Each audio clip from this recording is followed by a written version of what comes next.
तो हेलो दोस्तों, स्वागत है आप सभी का एक और नए वीडियो में। दोस्तों आज हम अपना चैप्टर 2 एटॉमिक स्ट्रक्चर या परमाणु संरचना जिसे हम बोलते हैं वो हम स्टार्ट करेंगे। ठीक है, तो देखिए परमाणु जो क्या होता है, परमाणु संरचना जानने से पहले हमें परमाणु के बारे में जानना होगा कि परमाणु होता क्या है। ठीक है, तो परमाणु के बारे में पहले हम जानकारी लेते हैं। ठीक है, तो परमाणु को हम एटम बोलते हैं।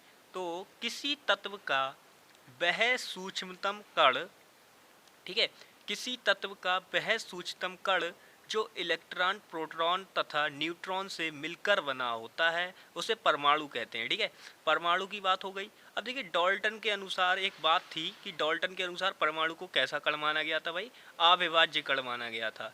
लेकिन हमारे लिए तीन चार वैज्ञानिक थे जिन्होंने हमें क्या बताया कि भैया परमाणु तीन कणों से मिलकर बना होता है। इसके समर्थन में कौन कौन थे? जेम्स चैडविक, रदरफोर्ड, बोर, काफ़ी सारे वैज्ञानिक थे जिन्होंने ये माना था कि भैया जो परमाणु जो होता है वो तीन कणों से मिलकर बना होता है। ठीक है, अब हम उन तीन कणों के बारे में जानकारी लेते हैं कि भैया वो तीन कण हमारे कौन कौन से थे। तो देखिए सबसे पहले तो था हमारा इलेक्ट्रॉन। यह ऋणावेशित कण होता है। इस पर आवेश -1.6022 इंटू 10⁻19 होता है। ठीक है, ये तो आवेश की बात हो गई। अगर आपको 6022 याद नहीं रह रहा है कोई दिक्कत नहीं है, आपको ये थोड़ा सा हार्ड लगे तो आप 1.6 इंटू 10⁻19 भी कर सकते हैं, कोई दिक्कत नहीं है। ठीक है, अब नेक्स्ट है प्रोटॉन के बारे में। अब देखिए इसकी खोज जे थॉमसन ने 1897 में की थी। किस प्रकार हुई थी उसकी भी बात हम करेंगे, टेंशन ना लीजिए आप। दूसरी बात हम करते हैं कि भैया प्रोटॉन की बात करते हैं। दूसरा कण था प्रोटॉन। यह एक धनावेशित कण होता है। इस पर जो जितना आवेश माइनस का इलेक्ट्रॉन पर था ना दोस्तों, उतना ही इस पर प्लस का हो जाएगा। और इसकी खोज रदरफोर्ड ने 1919 में की थी। ठीक है, अब न्यूट्रॉन की बात करते हैं। यह एक उदासीन कण है, इस पर कोई आवेश नहीं होता, लेकिन इसका द्रव्यमान प्रोटॉन के द्रव्यमान के बराबर होता है। इसकी खोज किसने की थी? जेम्स चैडविक ने 1943 में की थी। ठीक है, तो ये चीज़ें आप देख लीजिएगा ध्यान से। एटॉमिक स्ट्रक्चर में बढ़ने से पहले अगर आपको इन चीज़ों के बारे में जानकारी होगी तो बहुत ही ज़्यादा फायदा मिलेगा आपको। ठीक है, नेक्स्ट अब हम चलते हैं भैया अपने। तो देखिए बात है हमारी नेक्स्ट कि इलेक्ट्रॉन, प्रोटॉन तथा न्यूट्रॉन पर द्रव्यमान कितना होता है। देखिए द्रव्यमान भी पूछ लिया जाता है इन तीनों कणों पर कि द्रव्यमान क्या क्या होता है। तो आप द्रव्यमान देखिए। देखिए इलेक्ट्रॉन, प्रोटॉन और न्यूट्रॉन पर द्रव्यमान होता है। देखिए इलेक्ट्रॉन पर तो होता है 9.27 इंटू 10⁻31। ठीक है, और प्रोटॉन पर जैसा कि हमने इस न्यूट्रॉन में पढ़ा था कि न्यूट्रॉन का जो द्रव्यमान होता है वो प्रोटॉन के द्रव्यमान के बराबर होता है। तो प्रोटॉन पर द्रव्यमान कितना होगा भैया? 6.27 इंटू 10⁻27 होता है। ठीक है, तो यही जो द्रव्यमान होगा वो न्यूट्रॉन पर भी होगा, जैसा कि मैंने लिख रखा है। तो आप न्यूट्रॉन और प्रोटॉन का अलग अलग ना लिखकर ये बात भी लिख सकते हैं। ठीक है, अगर अकेला आपसे न्यूट्रॉन का द्रव्यमान पूछ ले तो आपको लिखना पड़ेगा। ठीक है, अब बात करते हैं इनकी खोजों के बारे में कि भैया पता कैसे लगा कि परमाणु, इलेक्ट्रॉन परमाणु में जो होता है उसमें इलेक्ट्रॉन होते हैं, कैसे पता लगा, होता क्या है ये इलेक्ट्रॉन। तो इसके बारे में देखिए अब चर्चा करेंगे हम। ठीक है, तो सबसे पहले हम देखते हैं कि भैया इलेक्ट्रॉन होता क्या है। तो 1897 में विलियम क्रुक्स नामक वैज्ञानिक ने विसर्जन नलिका में कुछ प्रयोग किए। उसने नलिका के दोनों सिरों पर, एक सिरे पर एनोड छड़ और दूसरी सिरे पर, मतलब एक सिरे पर कैथोड छड़ लगाई थी और दूसरे सिरे पर एनोड छड़ लगाई थी। ठीक है, इसके बाद उसने क्या किया कि विसर्जन नलिका में एक गैस भरकर उसे निम्न दाब पर, मतलब बहुत ही कम दाब पर उच्च विभवांतर उत्पन्न किया। अब उच्च विभवांतर उत्पन्न करने पर क्या हुआ भैया? उच्च विभवांतर उत्पन्न करने पर हुआ कि कुछ अदृश्य कैथोड किरणें एनोड की तरफ आती हुई प्रतीत हुई।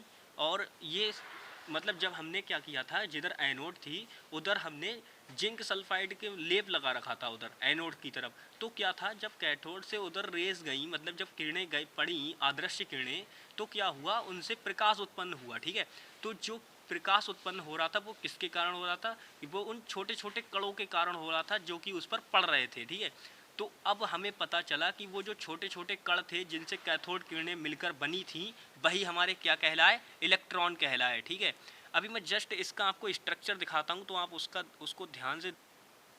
तो दोस्तों अभी आपके सामने एक स्ट्रक्चर शो हो रहा होगा, आप इस स्ट्रक्चर को ध्यान से देखिए, मैं इसमें दिखाना क्या चाहता हूँ। ठीक है, इसमें क्या था कि हमने इसमें गैस प्रवाहित की। ठीक है, उसके बाद क्या किया हमने, इसमें जो दाब था वो बहुत ही कम रखा और हाई वोल्टेज यानी उच्च विभवांतर इसमें जब हमने प्रवाहित किया तो हमें क्या मिला कि हमें मिला कि कुछ किरणें, देखिए यहाँ पर एनोड जो धातु है मतलब एनोड की जो छड़ है, वहाँ कैथोड जो छड़ है हमारी, ध्यान दीजिए, कैथोड जो छड़ है वहाँ से क्या हो रहा है कि एक मतलब प्रकाश की जो किरणें हैं वो निकल के जा रही है, मतलब एक किरण सी निकल के जा रही है जिसे हम कैथोड रेज बोलते हैं, ठीक है।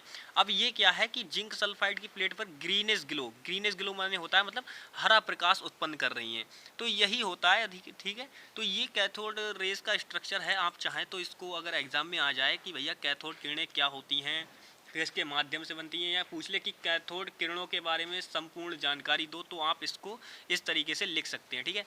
अब हम बात करेंगे कि कैथोड किरणों के गुण क्या होते हैं, ठीक है। कैथोड किरणों के गुण, तो देखिए मैंने सारी चीज़ें लिख रखी हैं आपके लिए बहुत ही सिंपल भाषा में, तो मैं अभी आपको दिखाता हूँ। तो दोस्तों सबसे पहले हम बात करेंगे कि कैथोड किरणें होती क्या हैं। तो ये किरणें जिन सूक्ष्म कणों से मिलकर बनी होती हैं, इन पर ऋणावेश होता है, और इन्हें हम क्या कहते हैं भैया, इन्हीं को हम इलेक्ट्रॉन कहते हैं, ठीक है। अब बात करते हैं इन सूक्ष्म कणों से मिलकर कैथोड किरणों का निर्माण हुआ। कैथोड किरणें किनसे मिलकर बनी होती हैं, इलेक्ट्रॉन से मिलकर बनी होती हैं।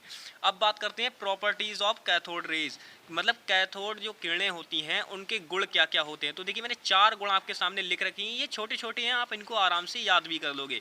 सबसे पहला होता है कि प्रकाश किरण सीधी रेखा में चलती है, ठीक है।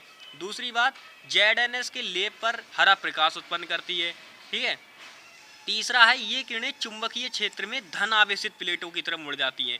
आप इसको ध्यान से देख लीजिएगा। अभी देखिए मैं कुछ, जब मैं आपको एनोड रेस पढ़ाऊंगा यानी पॉजिटिव रेस के बारे में बताऊंगा, तो आपको उसमें बताऊंगा कि क्या, देखिए बिल्कुल छोटा छोटा चेंज होगा। जैसे यहाँ पर चुंबकीय क्षेत्र, वहाँ विद्युत क्षेत्र हो जाएगा, ठीक है। छोटी छोटी चेंज होंगी। इसमें कैमरे की प्लेटें हैं, उसमें फोटोग्राफिक प्लेट हो जाएंगी। अभी देखिए मैं अभी आपको बताऊंगा, तो आप इन चारों गुणों को ध्यान से देख लीजिएगा और इन्हें नोट कर लीजिएगा कि जो कैथोड किरणें होती हैं उनके गुण क्या क्या होते हैं, ठीक है।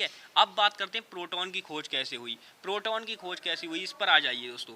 तो सबसे पहली बात, वैसे इस कण की खोज रदरफोर्ड ने की थी, लेकिन रदरफोर्ड ने क्या किया कि जो वैज्ञानिक गोल्डस्टीन थे उनके प्रयोग का आकलन किया था, ठीक है। अब कुछ समय पश्चात गोल्डस्टीन नामक वैज्ञानिक ने क्या किया, जो विसर्जन नलिका का जो प्रयोग किया था विलियम क्रुक्स ने, उसके प्रयोग को इन्होंने फिर से दोहराया, लेकिन उसमें छोटे से चेंज किया था। इन्होंने क्या चेंज किया था कि इन्होंने उसमें क्या किया, उन्होंने तो क्या किया था कि एनोड छड़ और कैथोड छड़ का प्रयोग किया। इन्होंने क्या किया कि छिद्रित कैथोड का प्रयोग किया। एनोड की तो छड़ी ली थी, लेकिन क्या किया था इन्होंने कि छिद्रित कैथोड का प्रयोग किया था। अब उससे इन्हें फायदा क्या मिला वो देखिए, अभी बताते हैं। तो देखिए इन्होंने क्या किया, इलेक्ट्रोडों के स्थान पर छिद्रित कैथोड का प्रयोग किया। इसके पश्चात उनको ऐसे कणों का पता चला जिन पर धनावेश था, ठीक है। अब धनावेश आप अच्छी तरीके से जानते हैं, किस पर होता है धनावेश भाई, धनावेश होता है हमारा प्रोटॉन पर, ठीक है। ये कणों से मिलकर एनोड किरणों की खोज हुई, एनोड किरणें बनी, ठीक है। और इन कणों को क्या कहा जाता है भैया, प्रोटॉन कहा जाता है। प्रोटॉन की खोज इस प्रकार से हुई थी। आई होप आप सब समझ गए होंगे कि मैं कहना क्या चाहता हूँ, ठीक है। अब बात करते हैं प्रॉपर्टीज ऑफ पॉजिटिव रेज। अब ये चीज बहुत ज्यादा इंपॉर्टेंट है। मैंने बोला था कि अगर आपको कैथोड रेज के गुण पता है तो आप एनोड के किरणों के भी गुण बहुत आराम से याद कर सकते हैं। देखिए पहला गुण तो समान ही होता है कि ये किरणें सीधी रेखा में गमन करती हैं, ठीक है। अब चुंबकीय क्षेत्र, जैसा कि पहले क्या था, मैंने बोला था कि एक में चुंबकीय क्षेत्र होगा, एक में विद्युत क्षेत्र होगा, तो आप इसमें चुंबकीय क्षेत्र की जगह विद्युत क्षेत्र कर लीजिएगा, ठीक है।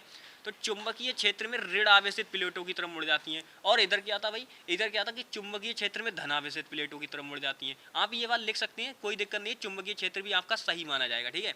कोई दिक्कत नहीं, आप चेंज ना करें तब भी चल जाएगा। अब बात करते हैं, देखिए दूसरा गुण भी इनका समान है, ये जेडएनएस लेप पर हरा प्रकाश उत्पन्न करती हैं, तो ये भी हरा प्रकाश उत्पन्न करती हैं। अब मैंने बोला था कि कैमरों की प्लेटों को काला कर देती हैं कौन, कैथोड किरणें, लेकिन इनमें क्या है भैया, इनमें है कि ये फोटोग्राफिक प्लेटों को काला कर देती हैं, ठीक है, फोटोग्राफिक प्लेटों को।